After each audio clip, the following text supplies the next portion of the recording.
and welcome to Catch the Cabaret. Please take a moment to turn off all cell phones and electronic devices, and please, no texting during the performance.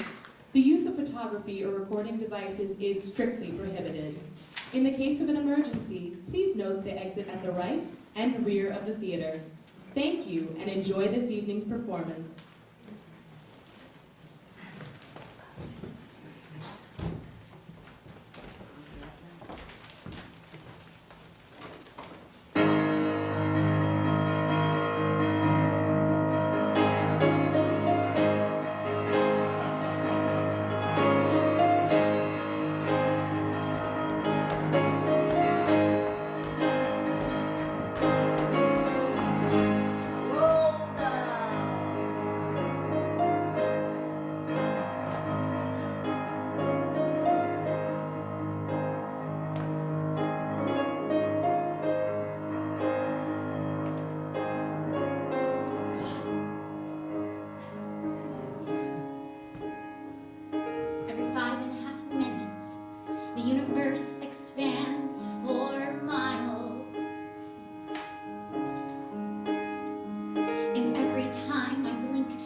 But then, what is a second anyway?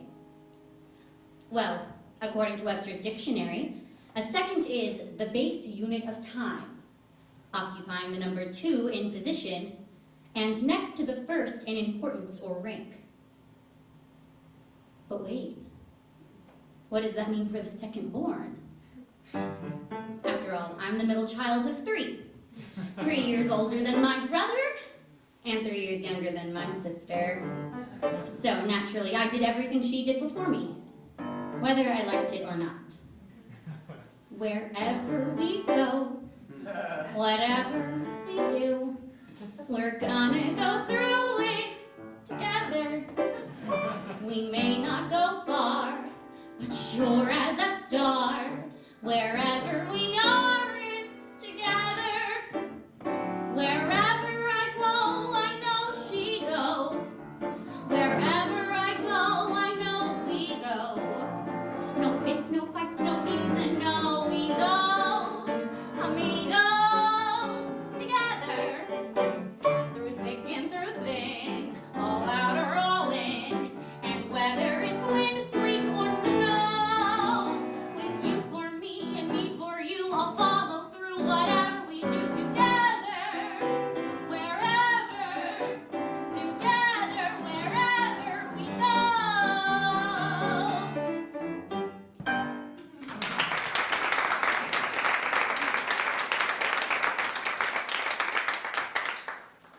Being second child, I felt there was this unspoken rule that even if I had been interested in something like ice skating or horseback riding or spelunking, my older sister would have to be the first one to test the waters, determine if she liked it enough for me to try it. Follow the leader, if you will. Every day, sleepwalk, lockstep, I won't dare to stray. Though I may, straight-faced, shame-faced, long to break away. She's as cautious as can be. Is that what they want from me? I don't want to go along with the crowd. Don't want to live life under a cloud. Give me some air and space and the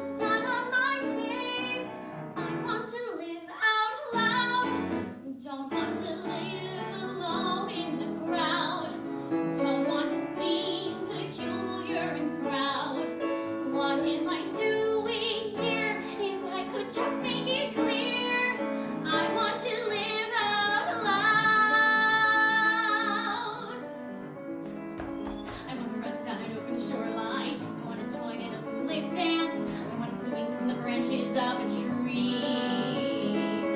I want to bathe in a hidden inlet and let the breeze come and dry my hair. I want the life she took away from me. If that makes me headstrong, fine, that's a fault I'm glad is mine. I don't want to go along with the crowd. Don't want my spirit broken, bowed. Why do I have to hide what I'm feeling inside? I want to live out loud. Don't want to live life under a cloud. I only want what I'm not allowed. Give me the wings of a bird. I'll be seen and be heard. I want to sing when my heart is full. I want to sing and I want to fly. I want to soar in a sky without a cloud. I want to live out loud.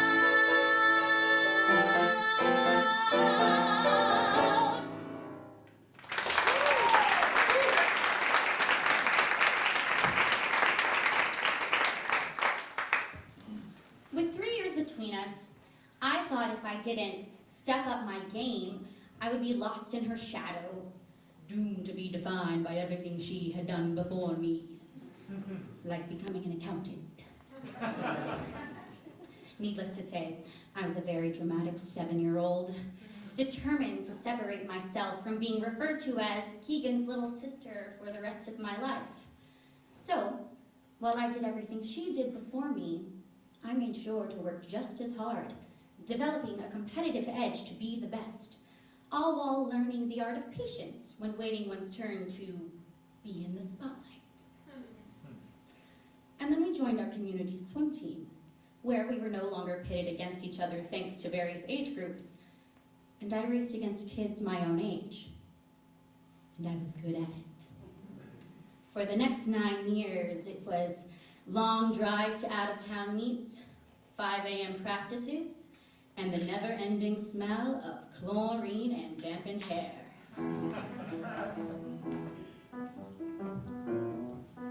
I see the pool before me. 8 lanes across, 25 meters down, swirling with bodies clamoring to out-touch the girl next to them to send off the final leg of the 200 freestyle relay. I stand on the starting block, bent over in track start position, shaking and wriggling my fingers nervously to bring us home. Time goes by, so slowly, time goes by, so slowly, time goes by, so slowly, time goes. My relay has only a slight lead on the other team for first place and a trip to the state swim meet. I grip the block, see my knuckles turn white with tension, and feel my body sway with each nervous heartbeat. In those moments, I think of the hours I put into practice, the social sacrifices I've made to train, and the pressure to make my team, my coach, and most of all, my parents proud. This is it. I dive into the pool. So don't stop me now. Don't stop me, I'm having a good time. I'm a shooting star leaping through the sky like a tiger and defying the laws of gravity. I am a racing car passing by like Lady Godiva. I'm gonna go, go, go. There's no stopping me. I'm burning through the sky, yeah. 200 degrees, that's what they call me, Mr. Fahrenheit. I'm traveling at the speed of light. I wanna make a supersonic man out of you. Shooting through the water like a torpedo, my arms cut the surface, rotating at full speed. Any doubts I had have abandoned me as I enjoy the rush of adrenaline over my body and concentrate on winning this race. Don't breathe. A fraction of a second could cost you this race. Don't breathe. I'm a rocket ship on my way to Mars, on a collision course. I am a satellite. I'm out of control. I am a sex machine ready to reload. Like an atom bomb, I'm gonna blow. Oh, oh, oh, oh, explode. I'm burning through the sky, yeah. 200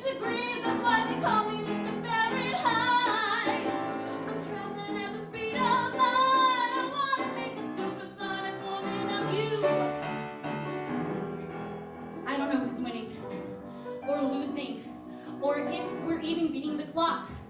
All I can think of is the need for air, the need to breathe. So I do. Time goes by so slowly for those who wait. No time to hesitate. Those who won seem to have all the fun. I'll fess up. I don't know what to do.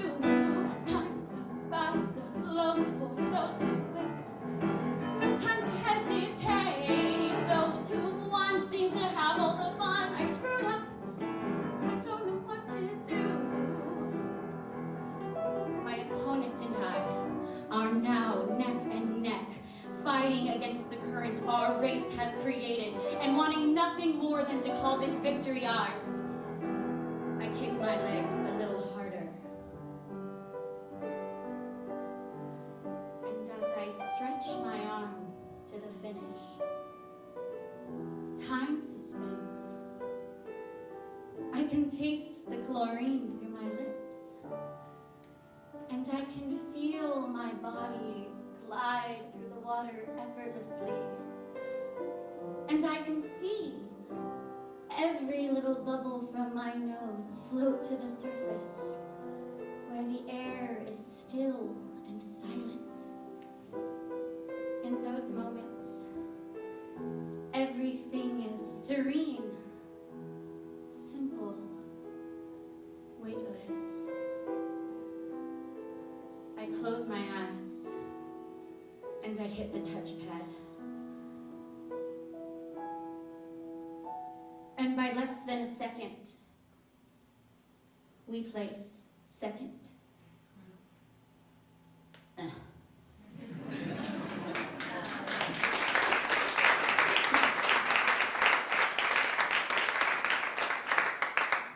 I didn't know it then, but as it turned out, that would be my final race as a competitive swimmer. Now I know what you're thinking. It wasn't that I gave up. To tell you the truth, after 9 years of being a slave to the stopwatch, I wanted out and went on the search for something new, like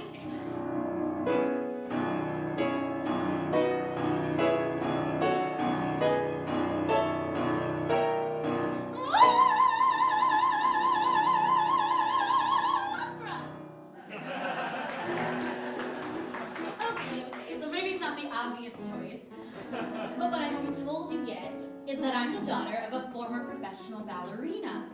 So when I wasn't swimming or mentally preparing for that next race, I spent many evenings watching dancers soar across the stage. However, what truly captivated me wasn't the ballet itself. I've yet to inherit the graceful gene of my mother. But what was going on in the theater across the hall? The Houston Grand Opera. I'm getting so tired of these tutus and point shoes. I want to sing something divine. I'm sure and I'm certain to shine as a star of the opera line. I simply look on Mozart and Puccini. Their music is really tip-top. So I'm thinking of changing my name from Kyra to Kyrini. And see if I won't get off flop. I want to sing in opera. I've got that kind of voice. I'd always sing in opera if I could have my choice. Signor Caruso,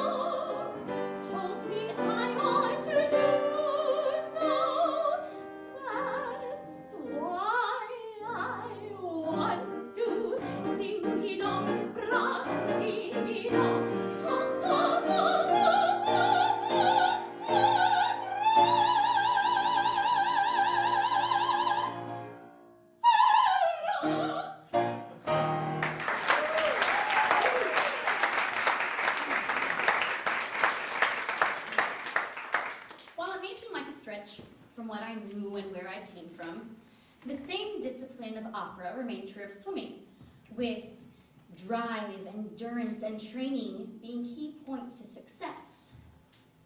However, that's where the similarities stopped, and opera became much, much more to me. You see, when you race, it's all about speed and getting through with the event as quickly as possible. But with opera, there are stories to be told, romances to unfold, and you're invited to not only live, but relish in these moments. A freedom I never felt before venturing into the world of the arts, which I did, going on to study classical voice in college for 4 years. Finally, I was part of the magic and completely hypnotized by the lush orchestrations that brought everything to life, including me.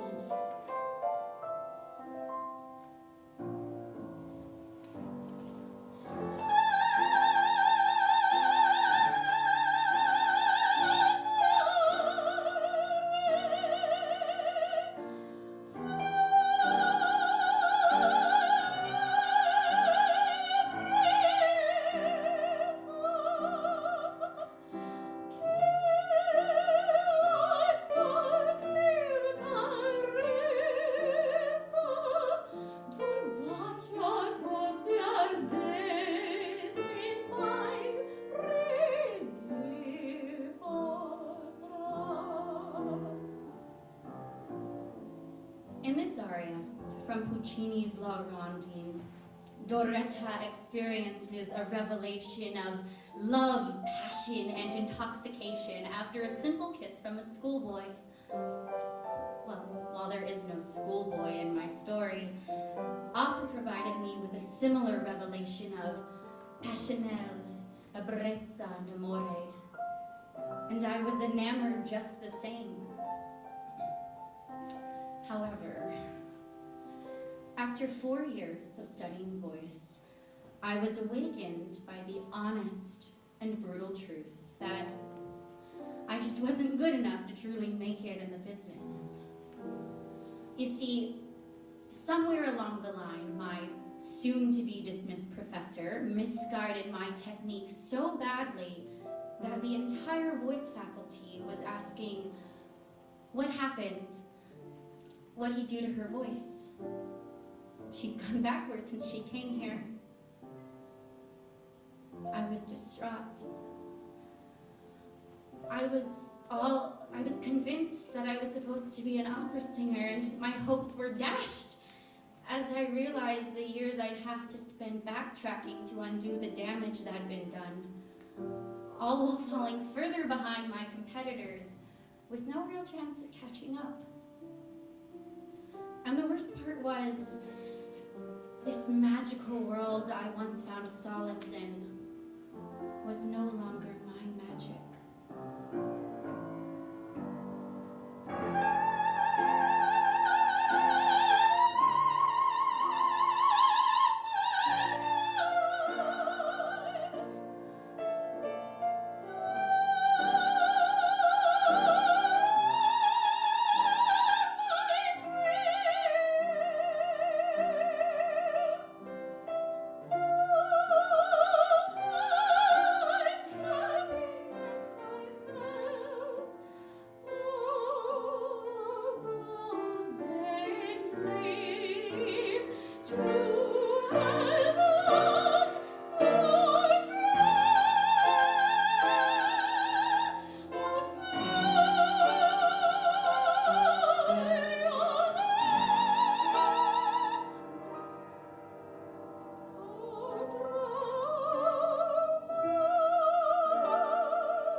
life studying opera and now had nothing to show for it.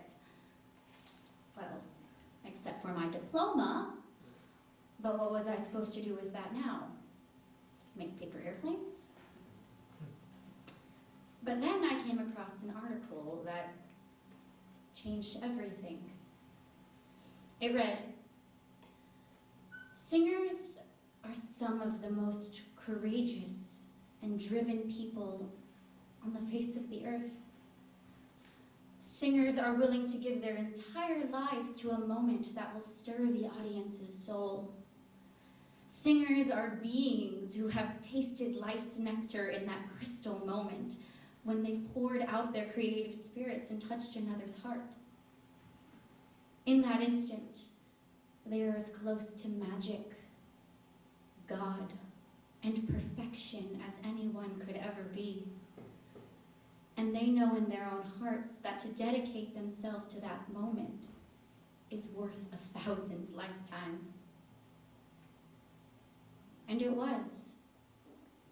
Despite the fact that I no longer saw myself in opera, I couldn't and wouldn't let myself give up on performing. I thought, in a lifetime, we're given choices. And sometimes our first choice doesn't suit us as well as our second. Sometimes our second choice will take us to bigger things and brighter. And after all, we can't let our fear of seconds lost affect the moments we still have, can we? Let me entertain you. Let me make you smile. Let me do a few tricks, some old and then some new tricks.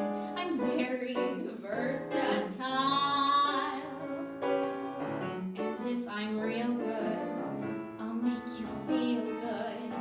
I want your spirits to climb. So let me entertain you, and we'll have a real good time. I set my sights on music theater, a constantly evolving art form. It has reinvented itself time and time again, rather than remaining confined to the idea of what it started out to be, what everyone thought it was supposed to be. Wait a second. I think I'm starting to get at something. Hit it, Ron. And if I'm real good, I'll make you feel good. I want your spirits to collide. So let me entertain you, and we'll have a real good time. Yes, sir. We'll have a real good time.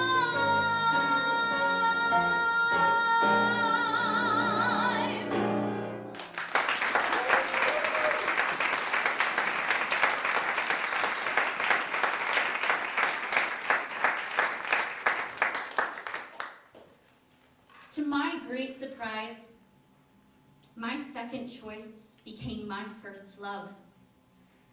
And I've been sucked into the idea of music theater ever since. Of course, there is the same amount of work to be done, things to catch up on, and hours to be invested. But for me, it's never felt like work. It's just felt right. And I think that's enough. Throughout my life, I let myself be confined and defined by this idea of a second and the amount of time on the clock I had to achieve something to make it worthwhile. But as I sit with you all here tonight, I realize it's not about where you fall in your sibling lineup, or what you place in that big race, or why you choose your second choice. No, it's not about that at all.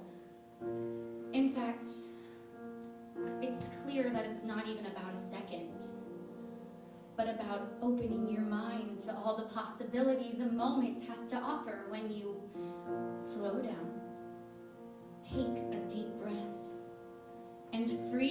myself of the constraints of time and expectations.